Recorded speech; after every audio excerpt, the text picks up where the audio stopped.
So you went and got fat over the fucking holiday, did you? Well, you're not alone. Let me give you a hug.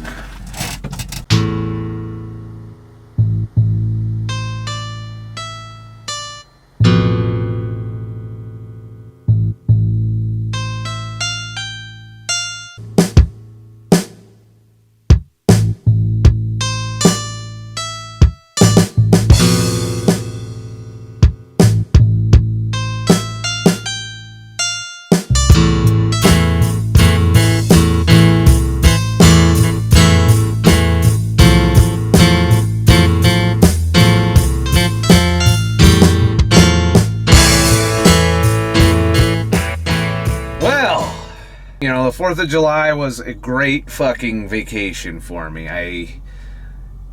I gave no fucks about health. I gave no fucks about weight loss. Well, there might be a slight fuck given there. But it was only in, like, the smallest fucking corner of my mind that I even gave a shit. You know, one of the things that we lose sight of in our weight loss journey and our fasting and our, you know, I can't eat this, that, and the other thing because it has this, that, and the other thing that's going to fuck up this, that, and the other thing. And, you know, we get lost in this pursuit of health quite often, and we forget that, you know, living a long life is a hell of a lot of a different goal than living a happy life. Now, the best approach is to try and find the balance between the two, which is what I've endeavored to do this whole time. That's why I experiment so much with protocols, because I'm always looking for what will make me the happiest and the healthiest, but be a fucking balance between the two. And a lot of people, they go one way or the other. They're like, I'm gonna do whatever the fuck I want to eat, whatever the fuck I want to eat, and fucking fuck you for telling me that I can't eat my fucking, you know, cookie or my soda or, you know, all this other shit. And then you got the other crowd that's like, you can't eat that, you're gonna fucking die, you ought to have your fucking balls stopped for eating that shit, you're a piece of shit for eating that, I don't like you for... No. You gotta find the balance between the two.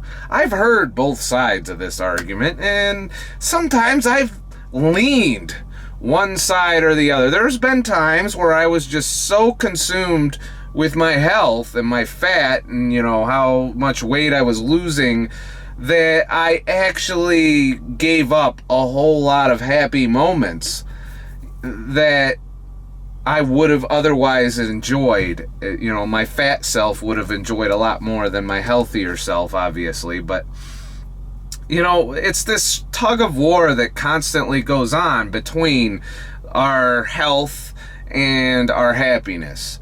And to me, intermittent fasting is that one thing that we can all do, whether we're on the healthy side, the happy side, the vegan side, you know, all these sides, you know, the keto side, all of these sides are part of this thing we call fucking life.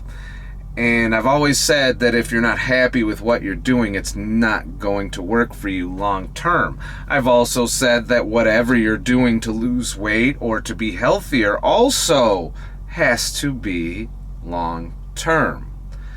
Now, I am never going to achieve optimal health because I do like fucked up foods. I have come a long way from obese to almost normal body fucking weight according to the BMI chart of happiness. You know, I no longer drink soda. I no longer put sugar or, you know, sweetened shit in my coffee. If I drink milk, it's whole milk, you know, but it's very rare that I do that. So I've cut down a lot. Like, I don't eat Pop-Tarts anymore. I used to love them. I probably still do. And I'm not saying I'll never have another Pop-Tart as long as I live, but I no longer run to the Pop-Tarts. You know, I'm eating more fruits. I'm eating more natural candy, so to speak, as opposed to the processed bullshit that's way overloaded with sugar. And to be quite honest, we all eat too much sugar. Even if you think you don't, if you're eating any processed foods or breads for that matter, you're probably getting a lot of sugar in your life. And as long as you're aware of that, as long as you know what you're doing and in the best way that you can respond to that so as to live a decent life. Now, the argument can be made that if you go for the happy side, that later on in life, your quality of life is going to be much lower than the optimal health motherfucker eating the vegan diet or the raw diet or the paleo or the keto or whatever. And to a degree, that's true. If you are eating shitty foods, if you're eating sugar, if you're drinking soda, if you're doing all of these bad things, you are trading some of your quality of life at the end for your happiness now. And some of us are willing to make that sacrifice here and there. I am still exploring the power of fasting and that, but the thing is, I'm not going to have the answer to the question, will fasting alone make up for the shit we eat? I just know what my experience has been over the past couple of years. I know longer fasts are what you need to do to compensate for shittier foods, and that if you eat healthy, if you eat clean, if you eat keto, or maybe even raw vegan, not true vegan, because there's a lot of bullshit in that fucking part of the diet, but you know, the raw vegans, the ones that eat pretty much whole foods, vegan style, and don't go for that, you know, artificial crap or agave nectar and all that other crap mixed in with their food, which is really just another way of eating fucking sugar up to no end. And, you know, I'm sorry, I get a little bit passionate about that because of the deception that goes on there. If you are eating all of these things, you got to be prepared to pay the price. And the price is going to be at the end. What we get sick, how we get sick in our old age is largely determined by our lifestyle, our stress level, and our food. Our food being the number one cause of whatever the fuck's going to kill us. Alright? If you reduce the caloric intake of any kind of species, you will also increase their lifespan by a proportional amount. This is a proven thing. This is not new. I'm not talking out of my fucking ass here. This is scientifically fucking proven. It just doesn't get tested on humans because we're a bunch of pussies that can't stand to not eat for fucking more than 24 hours. Meanwhile, we're designed to do so. There's a lot of stigma still out there against intermittent fasting, and, you know, I'm here to tell you that I was physical as fuck, despite having fasted regularly. And we're going to get into some of the things that happen here as far as health goes when you fall off the wagon, so to speak, and eat shitty foods. And this holiday would not have been the same. I went to 2 barbecues.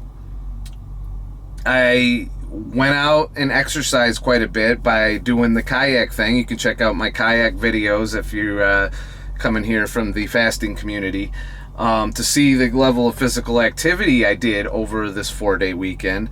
And I will say that that level of physical activity contributed to my appetite.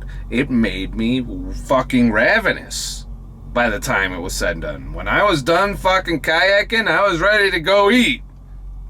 And I ate. And I didn't eat fucking healthy. I had 5 Guys one of the days along with a fucking strawberry milkshake, which is full of sugar and shit. You know, milkshakes I do make the exception for occasionally, but I treat that shit like the devil. You can't fucking do that every once in a great while, like 2 or 3 weeks in between those is what I do with that.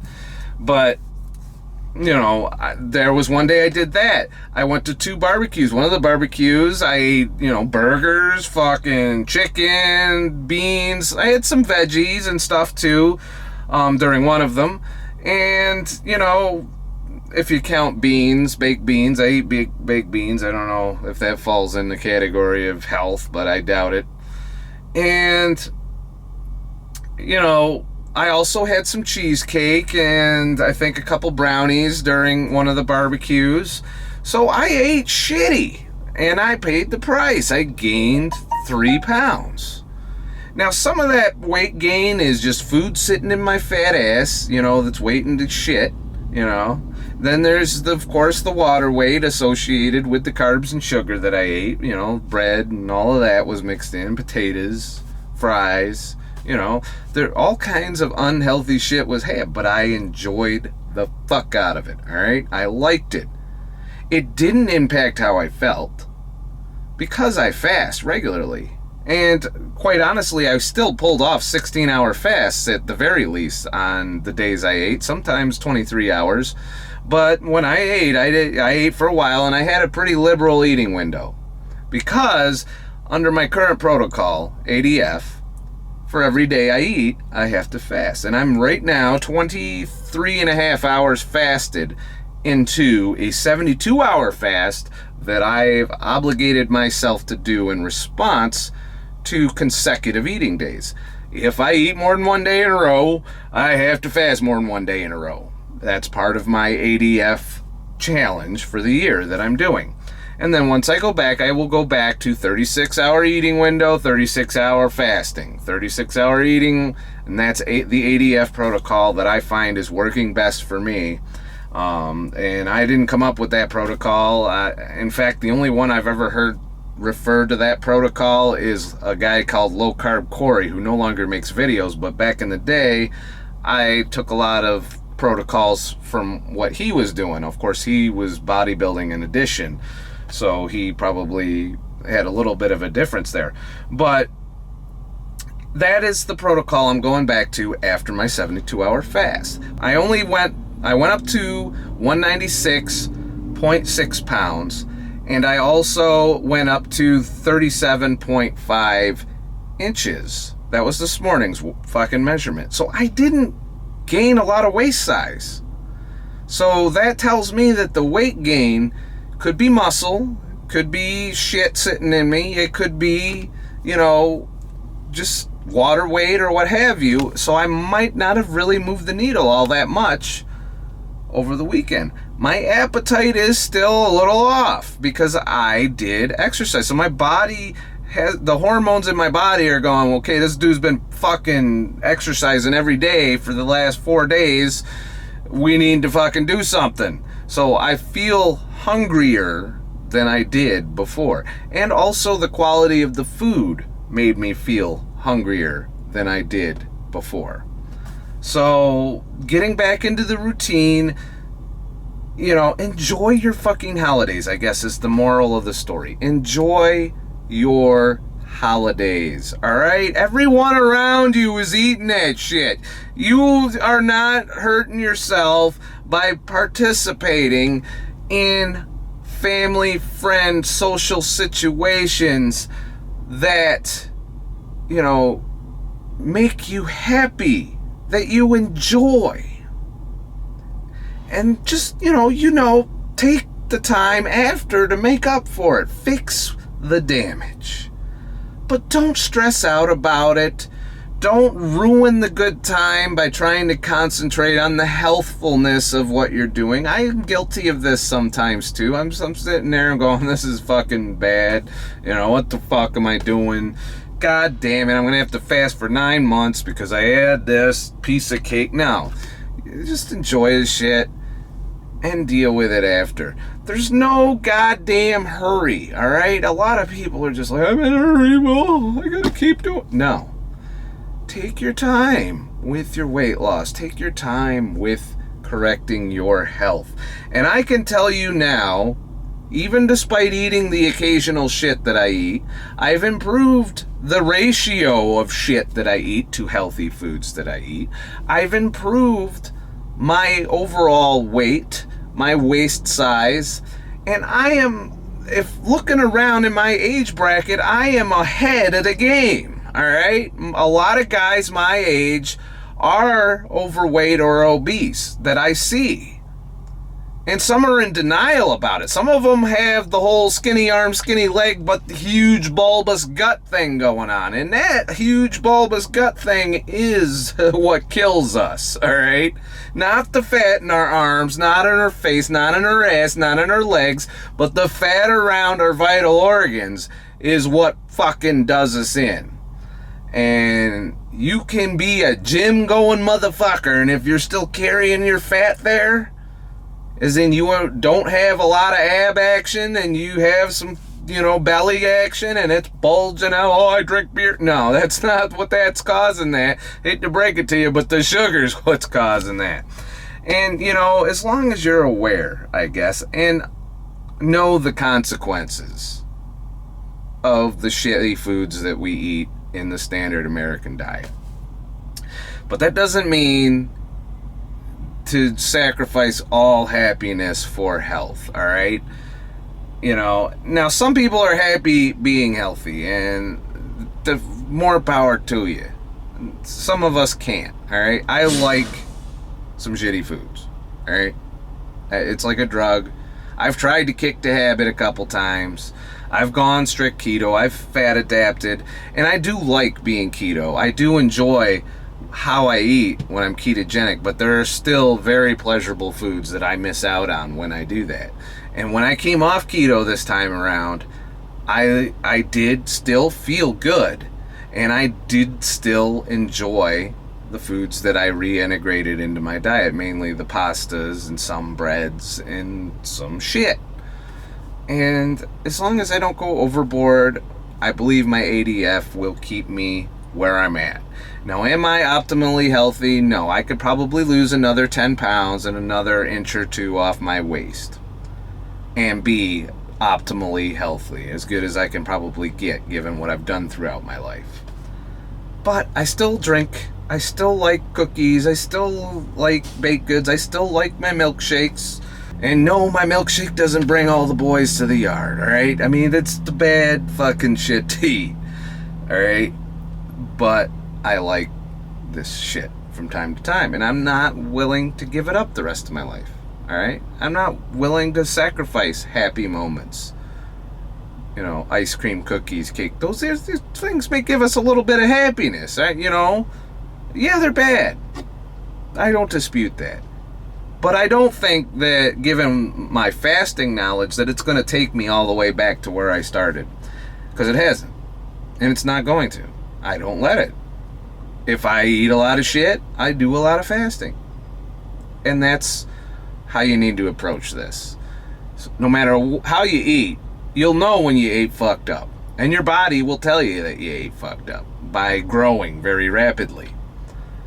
Just keep an eye on it and knock it back down. And you won't skip a beat, alright? You'll slow down. You won't lose weight faster than the fucking guy that's eating healthy optimally all the time. But ultimately, you'll achieve a decent life with a decent amount of health. That's my fucking opinion. But remember, I'm not a fucking expert. I'm just a fucking asshole. Please like and subscribe to learn more shit about how not to be as fat as we are. And I will keep making videos just like this. Also, I've gotten a little feedback on the adventure series. You guys seem to enjoy that for the most part. I mean, it's not getting as much traffic, but that's because people aren't searching for that shit. But I want to keep integrating those kind of videos. I am vlogging more, which means I'm just talking about random shit in my life in front of the camera, or little adventures I go on, or big adventures I go on. I do have some other videos that I'm working on, so this will be the fasting motivation video to hold you over for a little while. And definitely gonna keep doing this and keep working on my channel and keep, experimenting with videos, seeing what you guys like, what you don't, and posting and so on and so forth. So, but if you guys don't watch, then I don't make as many videos. That's how it works. Sorry. I got other shit I could do. If nobody gives a fuck, then why should I, Almost to 3,000. I'm hoping by the next video I put out that I hit the 3,000 subscriber mark, and then I'll do a 3,000 subscriber yay me video that everyone does every time they hit 1,000 plus on their I realize it's a pimple on a real YouTuber's asshole, but we gotta have these small little milestones to help us keep motivated to keep doing shit. So have a nice motherfucking day and shit.